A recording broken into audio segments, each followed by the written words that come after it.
Hi everyone, this is Mr. 3D Hero here. In today's video, I'd like to bring you some news and some new update for the soon to come Glitch in the Frontier DLC.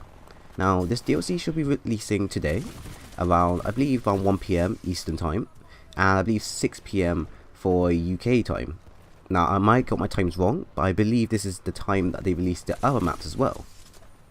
But anyways, on today's news, I'd like to bring you some updates that they released. They just recently updated us with a new patch notes, and these patch notes now offer us a bit more insight into what's being changed and to what will be coming to us in I'll say a few hours.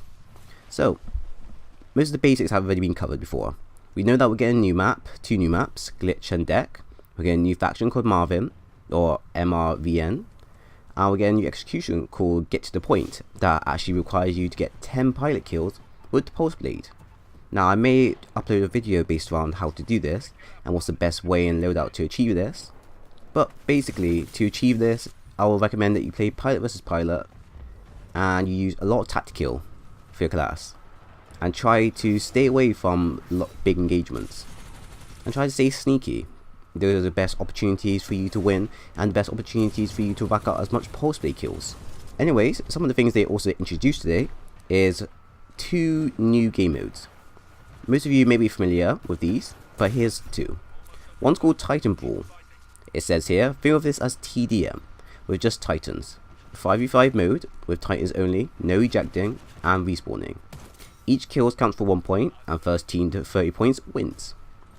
So, basically, what this basically looks like is, it's basically just last Titan standing that they've added in, except now they made it so that you can respawn, but you can't eject from your Titans, so it's a bit like pilot versus pilot in a way through gameplay. And everyone that has to kill each other, well, you have the 2 teams, you have the left side team and you have the right side team. Both teams will have to fight to reach max kills of 30 to overall win. The one thing I like about this is the fact that it says here, no ejecting.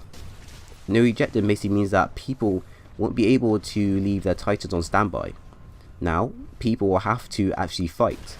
They're going to have to actually use a Titan that is situational for different types of maps. And if you really want to win, you're going to really have to amp up your team communication. As now, there's no way for you to nuke eject. Well, most likely you still have the chance to nuke eject, if that's the case. But now, you can't eject. So, if you want to live, you need to be smart with how you attack. You need to know how to defend, and you need to understand what is the best way to approach a situation, or else back off. The next game mode they also introduced is one called Iron Last Titan Standing. It says here, it's the last Titan standing you know and love with a few new rules. 5v5 with no ejecting and no batteries. So basically, it's still a last Titan standing as we all know, but now they integrated the no ejecting rule and no batteries.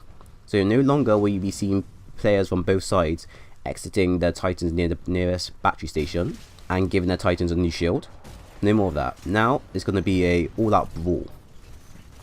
Now this basically means that you're going to have to pick a Titan that you know you do well in. So whether you're an Ion player, a Tone player, a Scorch player, or a Ronin player, you're now going to have to use the map to your knowledge and try to get to catch on to people. And in many ways I can't wait for this, as it basically means that for people like me who have a hard time going against people that are using Ion or Tone with shields, it basically makes it a lot more easier for me to corner them and catch them out when they're not looking. So if you like these type of 2 game modes, do stay aware. They should either be released today, or they'll be released around the week or so. Now the new features they also introduced is they're going to be revamping the main menu. Now they said they're going to be adding a new background video and some tiles to make it look a bit more modern and a bit more better looking. As we currently have, our background is kind of just a plain brownish silhouette. But now we're going to probably get a new background image or video and some new tiling to make it look a bit more nicer and visual friendly. Hopefully they go off and take some ideas from TitanFall 1, where they had the visuals in the background be a big ship of the militia or a background image of the IMC forces. Something really nice. and the rest you probably know of. Increase pilot gen to 100, add live fire mode to private match options, and the choice between choosing your executions for both your regular and prime titan, or better off, make it random for executions. Also, for those that are one of the people who play on PC and have problems with the sunflare on the maps, they've also reduced, or should I say removed, the sunflare from the required maps, from Colony, Exoplanet, and forward-based Kodai.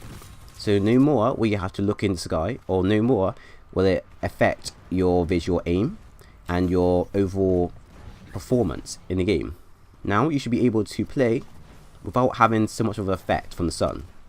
Also, one thing that not many people notice, but a lot of people that have noticed now have been talking about, is the Gates faction leader. Now her model has been changed. It's now being changed to the one that's in campaign. So we won't be seeing the one we currently have. So this is the last time you'll see this Gates model ever be used. Now we'll be getting the Gates faction leader model from the campaign, and it's suitable. I'll say much more better, considering the fact that one, Gates's model is more unique for a faction leader, and two, it's not kind of a copy and paste of Cooper's armor piece or model pieces. Now onto the pilot balance, they've reduced arc grenades. So now arc grenades only have one charge. So no longer will people be spamming arc grenades one after another. So instead of having two charges, it's now one.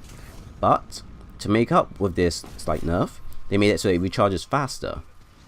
So if you're someone that has tactical on your weapon, or preferably something that allows you to increase, like Ordnance Expert, to increase the charge rate for your arc grenades, this may still not overall apply to you. But now, because of the fact that they've changed it to one charge only, people won't be spamming it over and over again. So lastly, this will be the last time that you will officially see this arc grenade or ordnance be overall abused. So this is your final day to use it now, as best as you possibly can, because at best it'll still be used, but not as common as many people would be. Holopilots can now walk through amp wall and can now crouch walk as well. From this I can see that personally they're really buffing the Holopilot a lot through each DLC and patch notes. That's been a lot of buffs to Holopilots. Now I don't know if it's because of the love for the bamboozling videos, or just the overall they want to make this loadout a bit more better and overall used by players, but it's nice changes, I'll admit. But I don't think we need to focus so much by adding so much buffs to this one particular class. But I can't complain, it's nice, they're improving it, they're making it more common by players. Each day I'm seeing new players using the Holopilot and doing their best within the game, and as long as it's something small and nothing groundbreaking, that's all I can care for. The Mastiff. Now the Mastiff, it says here, states that made crosshairs smaller, so if you have a beat on enemy, you're more likely to deal higher damage. Now by this, I'm probably going to guess that when you ADS with the weapon, it basically means that you have a higher chance of dealing more higher damage. So you're going to be either guaranteed a one-shot kill more or less compared to how it was before. And it also says here, projectile width will increase quicker to improve consistency of damage in close quarters. So this may also link in to ADSing as well with Mastiff, because Mastiff rules when it's ADSing. But half the time you ADS with a weapon, it's not always a guaranteed chance that you'll kill the person in one shot. But now it looks like they're increasing it to make it so that it's a bit more consistent with the shots. So that 9 out of 10 times when you're in a 1v1 situation in close quarters, you're going to be the one that's either going to win, or at best you're going to be the one that's either going to damage them to the point of where they have a silver of health at least. The Eva now receive a slight nerf. Now you need to be closer to deal max damage, so you can't really spam it from around medium range that most people used to do. And also they slightly increase the spread to compensate. So it basically means that if you're in medium, or say close to medium ranges, you have to be extremely close now for your shots to compensate, as they're going to be spread out much further. So this basically means that you, in medium range situations, you're not always going to have guaranteed chance of killing that one opponent in 2 to 3 shots. Now you need to be at least a few more, you need to be at least much closer than provided to actually do a max amount of damage. And this probably makes a bit more sense, as the Eva is a really good weapon that, if used in the right player's hand, it can absolutely devastate a whole team that's unaware of this pilot and this weapon. But with this nerf here, it's not over the top and it's not too bad, but it's not really needed. But I'm not really going to complain that much about it, because of the fact that with this slight nerf to it, it doesn't really mean much. You can still play effectively using this weapon. But anyways, let's go into Devotion. Now it says here the Devotion reduced the near and very far damage of the amped Devotion. So this basically means that Devotion, when amped from longer distances now, isn't going to be doing a ton of damage. At best, it's going to most likely be doing a limited amount of damage now. So it's not going to be something like, you know, near DMR or the Crabber type level of damage. It's going to be doing a little bit less damage, but it's still going to be powerful, as we all know. The Charge Rifle received a buff to its small increase to base damage. The Archer now, this is probably one that a lot of people would love to hear. It's reduced missile tracking speed. It will still continue to track targets, but not to the extreme amount it has been since the last patch. So basically what they're saying here is that now the Archer's speed has been lowered down. So it's not going to be going as quickly as possible, but it's still going to have a good amount of damage, and it's still going to track as good as it is. Now it's just not going to go as fast as most of us remember. Another thing that a lot of you will probably enjoy to hear as well, crosshairs. Now the crosshairs dots no longer turn off when firing all assault rifles and SMGs. If you're on PC, majority of players will complain about how every time they fire the weapon, the crosshair would always disappear for selected weapons. Now they basically made it so that it no longer does that. So now when you fire a weapon, your crosshair is still going to be there, making it so that your shot's going to be even more accurate, and most likely may improve your gameplay in most matches. Everything else is just basically talking about slight game mode adjustments, slight bug fixes, and specific fixes for the PC. But overall, I can say that this patch note is really great. It's not too over the top, it's nothing too broken. There are some things that they could have probably focused on, like the melee being a bit too drastic at times, where sometimes you'll be able to land a hit onto a pilot, other times you wouldn't be able to land a hit, and you'll be in a small kind of like a enclosed area trying to melee each other, and the first person to actually try to connect would be the winner. Something that shouldn't really be the case, but at the moment that's what we have to deal with. And probably some other changes as well, such as Ronin against Northstar, where Northstar's bullets, when it fires at Ronin when he has a sword block on, still doing damage, even though it should only do, say, a bit or no damage. But those are just small and minor things that we can probably focus on a little later along the line. But at the moment, I could genuinely say I do like this patch. I like the fact that they're changing Gates, the faction leader model, back to campaign mode. I like the fact that they're changing up the main menu, so making it look much nicer for players. No more looking at a blank or boring silhouette. Now we can actually have something interesting to view and look at. I like the fact that they're also increasing the pilot generation to 100. So this basically means that no more will we be stuck on Gen 10.50. No more. Now we can actually move up. And it doesn't really mean much. It just basically shows how much you've been playing. What I'm hoping though for this is that they add on some kind of, you know, unique banner for each 10 levels.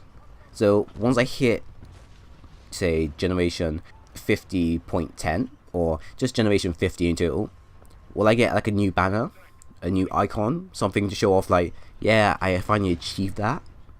Or will it just be something basic? We don't generally know at the moment until the DLC releases later on today. But this is just generally what we have at the moment. And I also like the fact that they're also adding in these at least three types of game modes. We have Marked for Death, we have Titan Brawl, and we also have Last Titan Standing. All of these with slight changes to them, and with one new game mode that is making a return from Titanfall 1.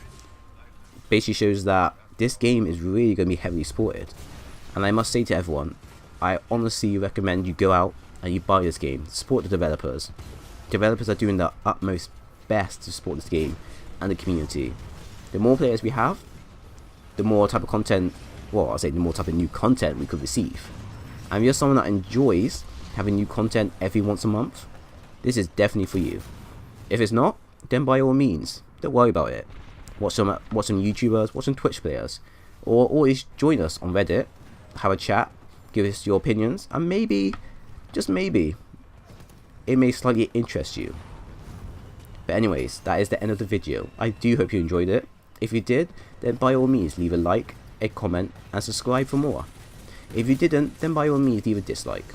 I'll understand, and I know what to improve on in the nearby future. But anyways, thank you all for watching. This is 3D Hero here, and I am going out.